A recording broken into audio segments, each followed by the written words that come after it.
Hello, my name is Anthony Bako, and I'm going to be doing a speech over the death penalty and why it should be abolished in this country. In cases where crimes are so heinous, most people will be emotionally moved to agree that some crimes are so bad that a person is deserving of the ultimate punishment, death. Is capital punishment logical? Is it legal? Is it right? On December 23rd, 1991, there was a fire that moved quickly through a home. It was a one-story wood frame structure in a working-class neighborhood of Corsicana, Texas. The flames spread along the walls, bursting through doorways, blistering paint, tiles, and furniture. The smoke pressed against the ceiling and then started banking downward into each room and through the crevices in the windows, staining the morning sky. And that fire resulted in the death of 3 little girls, according to NewYorkers.com trial by fire report. According to deathpenalty.org, Cameron Willingham, the father of the girls, by the way, was charged with murder by arson and was executed in 2004.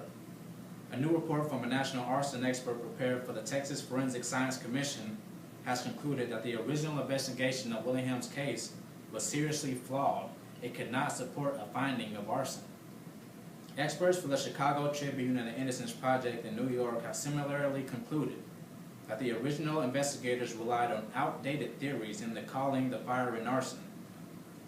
Cameron Willingham lost his children, he lost his home, he lost his wife divorced him, and he lost his life because of flawed evidence held against him. This newly discovered evidence led people to ask if Cameron was actually innocent. But let me tell you something. Facts leave no room for possibilities, and that fire was caused by something else other than arson. I'm not defending Cameron, but I am saying that he was wrongfully convicted, and that mistake led to his death.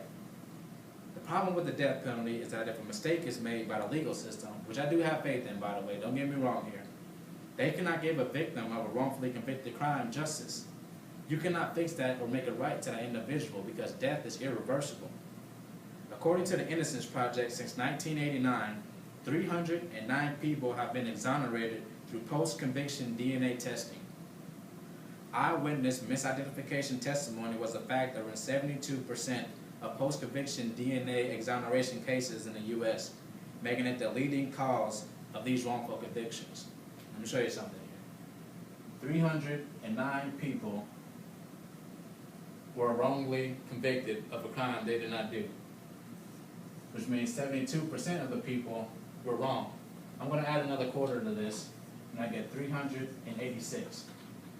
386 people told local authorities that that person did it. That person did it, I saw him, I know he did it, and 309 of those 386 people were wrong. Studies have shown that people are less able to recognize faces of a different race other than their own. And I will be honest, if the legal system asked me to pick a Chinese person out of a lineup, I would have a hard time doing it, and I would not even take a guess. That's my trouble, and that's the truth with me. At least 40% of these eyewitness identifications involved a cross-racial identification. In 1987, Florida rapist Tommy Lee Andrews became the first person in the U.S. to be convicted as a result of DNA evidence. 1987, and you backtrack, 72% of the people may have been wrong, mistaken identity. According to the American Civil Liberties Union, a Gallup poll conducted in March of 2000 found that 92% of Americans say those convicted before the technology was available should be given the opportunity to submit DNA tests now on the chance those tests might show their innocence. And that became a political issue. I'm going to read that again. According to the American Civil Liberties Union, a Gallup poll conducted in March of 2000 found that 92% of Americans say those convicted before the technology was available should be given the opportunity to submit DNA tests now on the chance those tests might show their innocence. And that became a political issue.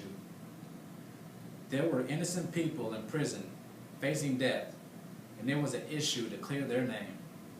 I don't know about you, but it seems to me the legal system cared more about their credibility than the lives of the people.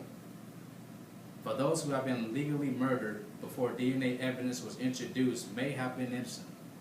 What are your thoughts about that? Abolish the death penalty. If you don't, if innocent person could be murdered legally by your justice system. What if it were you, a family member, a friend, or me? If you are against the death penalty, then let your voice be heard. And you can become a member of the Amnesty International and commit to human rights year-round. Change your views on the death penalty because we are all human and we all make mistakes. Don't let an innocent person's life be taken because our justice system made an irreversible error. Thank you for listening.